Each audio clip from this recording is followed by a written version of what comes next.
So the first question is find the acceleration of the moon with respect to earth, and they have given us the distance between earth and moon, and the time taken is also given for one revolution of moon around the earth, which is around 27.3 days. So the solution of first question.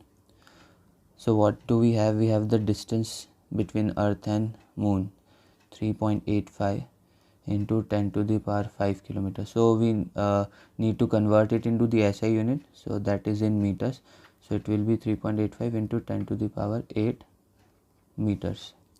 Now next, the time for one revolution of moon around the sun, 27.3 days. So let's convert it into seconds. So 24 into 3600 into 27.3. So this will give us approximately 2.36 into 10 to the power 6 seconds. So this is the radius and the time period. So now how can we find the acceleration? So the acceleration is v square over r, and we need to find v. So v is circumference or the displacement or distance upon time, 2 pi r upon t. So 2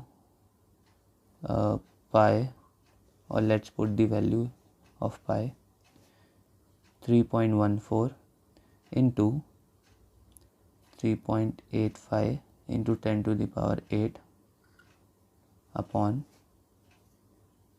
the time period is 2.36 into 10 to the power 6 seconds. So once you solve this, you will find that velocity is 1025.42 meter per second. So the acceleration will be 1025.42 whole square upon the radius or the distance. So 3.85 into 10 to the power 8. So after solving this, you will find that the acceleration is approximately 2.73 into 10 to the power minus 3 meter per second square. So this is how you can find the acceleration. Now in the second question, again the acceleration of the particle has to be found, which is placed on the surface of earth. So there is a particle on earth and it is situated at the equator. So we need to find the acceleration of the particle at equator due to the earth's rotation. As the earth rotates, the particle will also accelerate. So a few data points are given, diameter and the time period. So let's try to find.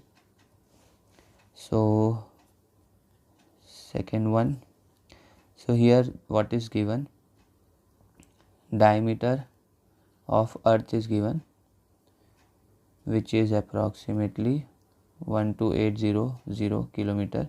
So this means the radius is approximately, radius of earth is approximately 6400 kilometer. Now let's convert it into meters. So it will be 64 into 10 to the power 5 meters.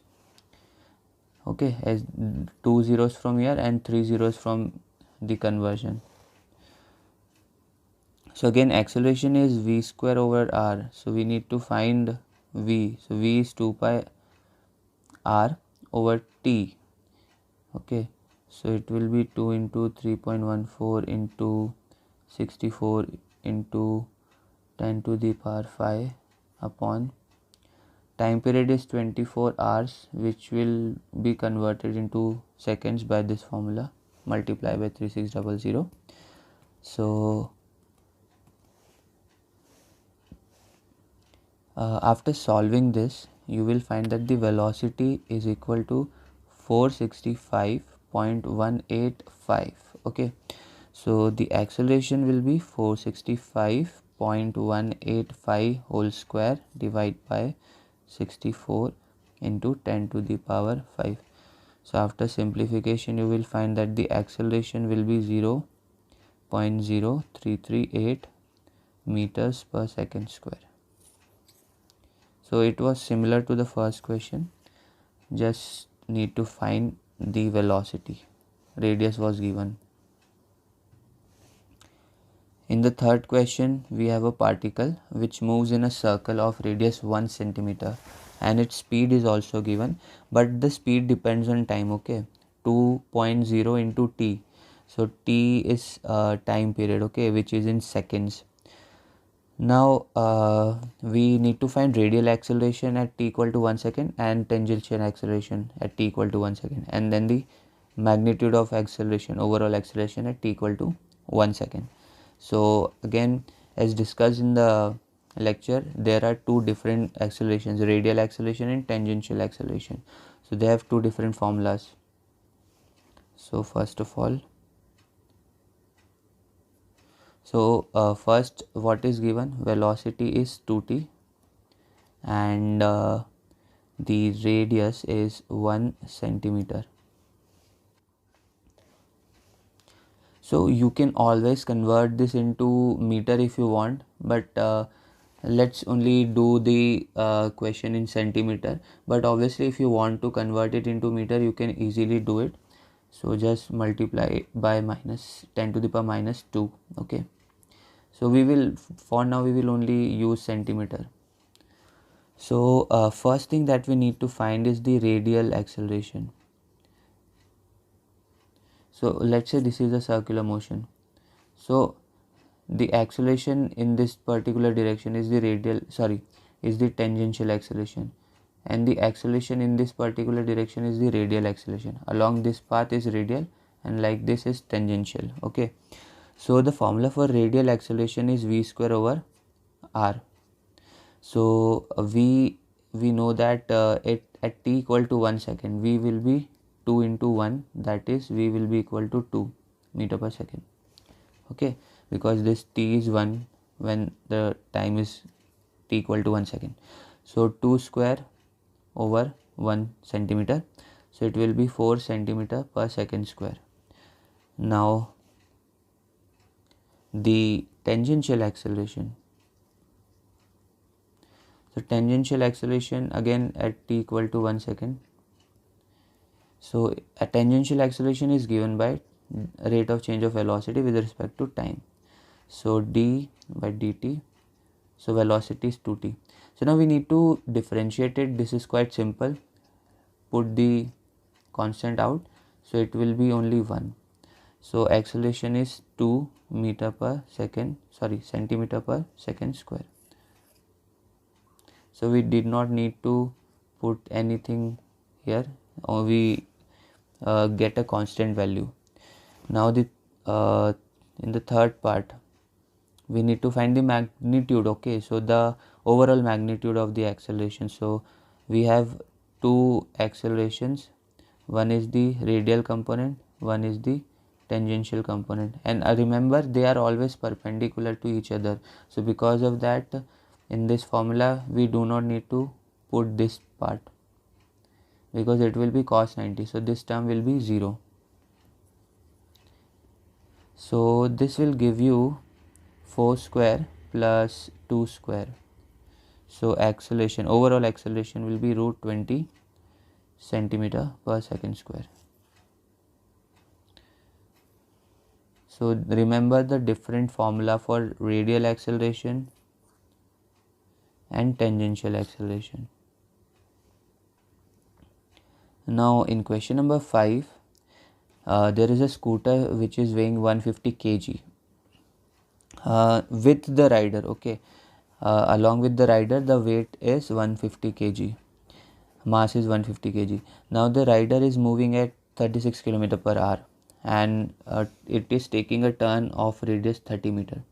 So we need to find the horizontal force on the scooter which is needed on the which is needed to be applied so that the scooter can turn.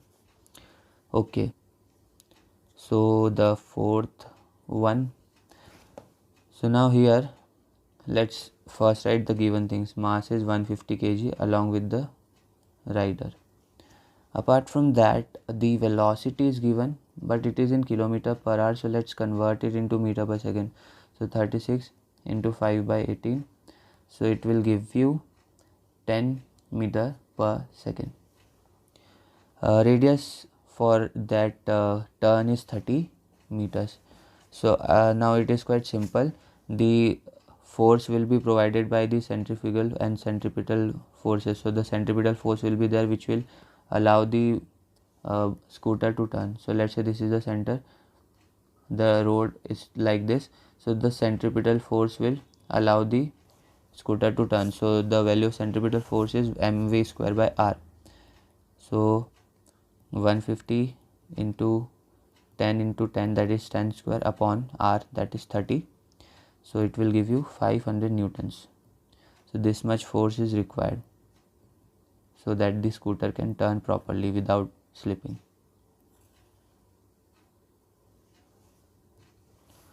Now in the fifth question we have a horizontal force which is needed to turn like in the previous question.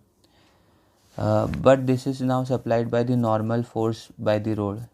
So now we have to find the banking angle, okay, on how much the road should be tilted in order to achieve the same scenario as question number 4. So in the question number 4 the road was plain, okay, there was no banking, but in this question the road will be banked. It means that the road will be at a higher side from one side and it will be at a lower side on the other side, okay, banked road will be there. So we need to find the angle of banking if the normal force is providing everything here. So the normal force will be such that, so let's try to make a diagram. So let's say this is our banked road, so there is a vehicle over here, so I will draw this vehicle over here. So on this vehicle there are a few forces. First the normal force will be like this, so then mg weight, mv square by r will be the centrifugal force. So now we will have two components of r, one will be like this and one will be like this, okay. Now this component will, this will be the angle, so this will be r cos theta and this will be r sin theta. So one more thing, this should be like this, inside the centripetal force is pushing it inside, so mv square by r. So ultimately what we have is that r cos theta is equal to mg and r sin theta is equal to mv square by r. So let's divide this two. Let's divide 2 by 1. So what we will get? We will get r sin theta upon r cos theta equal to mv square by r upon mg. So tan theta equal to v square by rg. And you do not need to do all these things in the exam. You can directly remember this formula, okay. If you remember this formula, then you will not need anything like all these things, okay. This is the direct formula. So tan theta will be equal to v square, that is 10 into 10, so 100, upon r, that is 30, g is let's say 10, so tan theta will be 1 by 3. So theta will be tan inverse 1 by 3. So this will be the angle of banking of road. This much tilt there should be in the road. In question number 6 we have a park which is of radius 10 meter. Now if the vehicle is going around with the average speed of 18 km per hour, so what should be the angle of banking? Again the angle of banking is to be found out, which is again same as previous question. So what is the formula? Formula is theta equal to tan inverse v square by rg, same formula, this one, v square by rg. Now radius is 10 meter, which is given. Velocity is 18 km per hour. Again we need to convert it into meter per second. So it will be 5 meter per second. So theta will be tan inverse 5 into 5, that is 5 square, upon r is 10 into g is 10. So it will be tan inverse 1 by 4. So this will be our angle, tan inverse 1 by 4. Now in question number 7, if the road of the previous problem is there, that is problem number 6, and now it is horizontal, there is no banking. So what should be the minimum coefficient of friction, okay, which will allow the turn without skid? So here without any banking. So let's say this is the road. Let me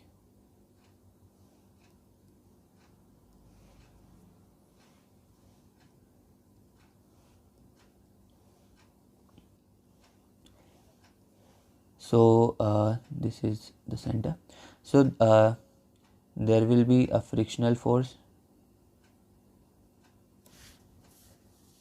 which will be mu n or mu r, whatever you want to write it, normal force. The normal force will be like this.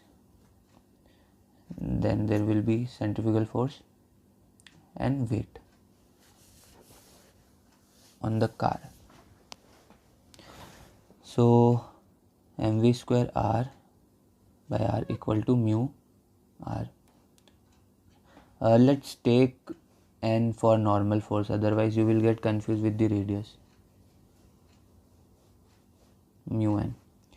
So now n is equal to mg, we already know these two equations. So mv square by r equal to mu mg.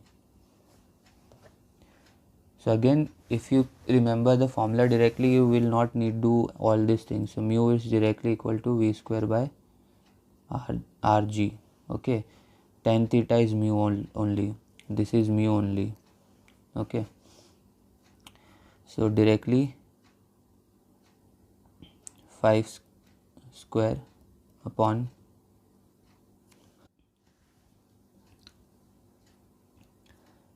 this is r is 10, g is 10, 25 by 100, again 1 by 4. So mu is 0.25. Mu is equal to tan theta.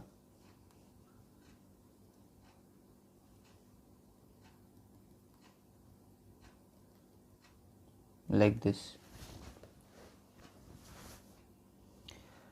Question number 8, we have a circular road. Radius is 50 meter and angle of banking is 30 degree. So we need to find the speed of vehicle so that friction is not used and it can turn. So 8th one. So if you notice, there are two things.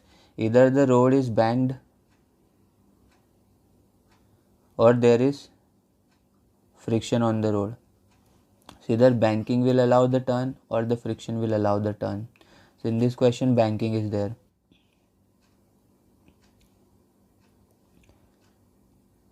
Theta 30 degree, radius 50 meter.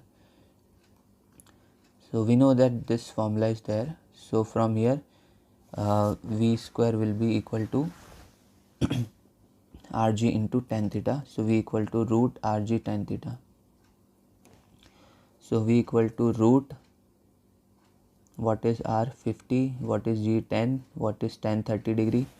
So tan 30 degree is 1 by 3.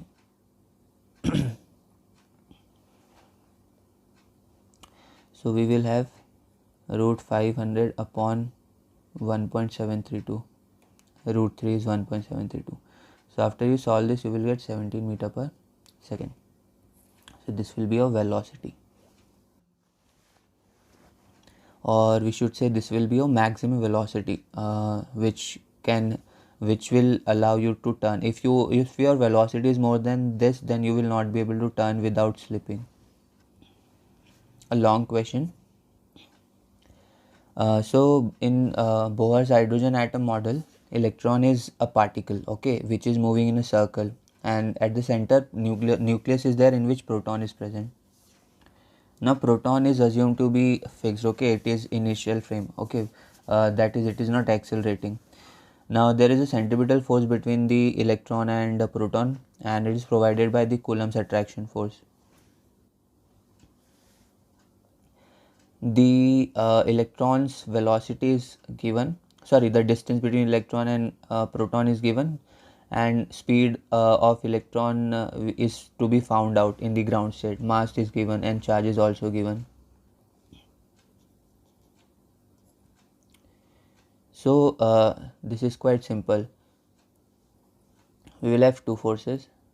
One will be centrifugal force and one will be the centripetal force, which will be provided by the electrostatic attraction force, which is kq square by r square. K, q1, q2 both are having same charge. Proton and electron have same charge, therefore q square upon the distance square r square. So this forces will be equal. So ultimately v square equal to kq square by r. So v will be root kq square by r, or q root k by r. And now the value of q is 1.6 into 10 to the power minus 19 coulomb. K is 9 into 10 to the power 9. Remember, this k is that same 1 upon 4 pi epsilon naught. Upon r is 5.3 into 10 to the power minus 11.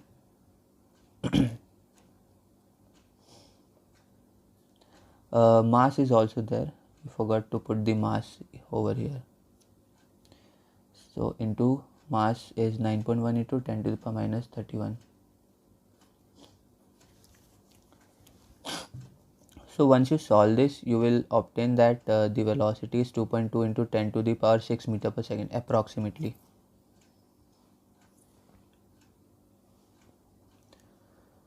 Now in question number 10, we have a stone and it is fastened to one end by a string, and it is whirled around in a vertical circle. So we need to find the minimum speed of the stone so that it can have the highest point of the circle. That is, the string is completely stretched out, okay.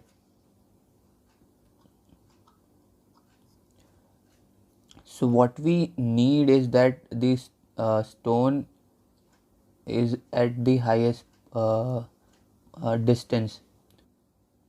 That is, this string will be completely stretched out, okay, completely stretched out. So ultimately this is quite simple. There will be two forces, mv square by r, and one force will be mg, okay. Remember, this is whirled in a horizontal circle, so there will be a force which will be vertical circle, so there will be a force which will be the weight of the stone. So let's say to understand this,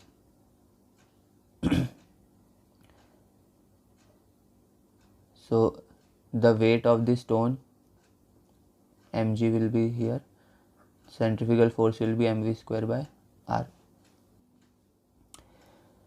So at the highest point, this will be the situation at the highest point.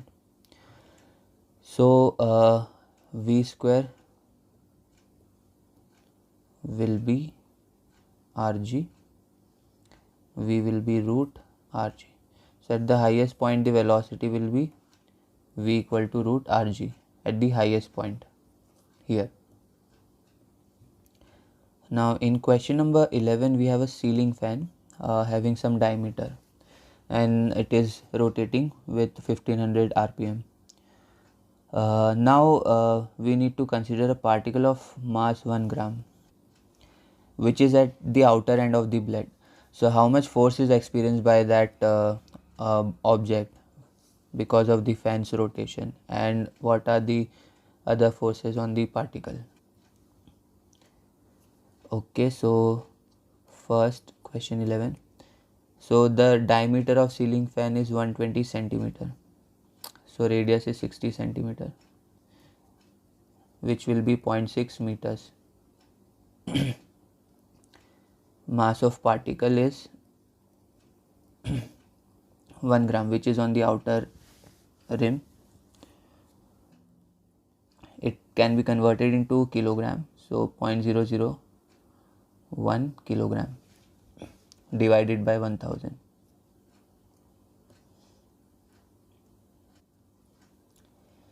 Now the revolutions per minute are given. So there are 1500 revolutions per minute. So let's convert it into seconds. So after revolution per minute, so 1 minute is 60 seconds. So it will be 25 revolutions per second. Now we need to find the force on the particle on the blade. So it can be found out using this formula, mass into acceleration. And acceleration here is the angular acceleration. So the force, the formula that we will use will be m r omega square. So where r is the perpendicular distance, omega is the angular velocity. So first we need to find the angular velocity. So omega can be found out using 2 pi n. Now 2 pi into 25. So it will give us 157.14 revolutions per second. So 0.001 into 0.6 into 157.14. So after multiplication you will find 14.8 Newton approximately. So this is the force that is exerted on the particle. Okay, the particle was on the edge, okay, at the end point. So this was R. Now in question 12 we have a mosquito which is sitting on an LP record disc. That is a recording disc which moves, rotates, and it is rotating by 33 1/3 revolutions per minute. The distance between center and the mosquito is 10 centimeter. So we need to find find that the coefficient of friction which is between record and mosquito is greater than pi square by 81, and we can take g equal to 10. So first of all, how many revolutions per minute? 33 1/3, which will be 100 upon 180. We have converted into seconds also, okay. 1/3 rpm, which will be equal to 100 upon 180 rps. Omega is 2 pi n. So 2 pi into 100 by 180. This is the frequency, okay. This is the frequency. So 10 pi upon 9 radian per second. This is radian per second.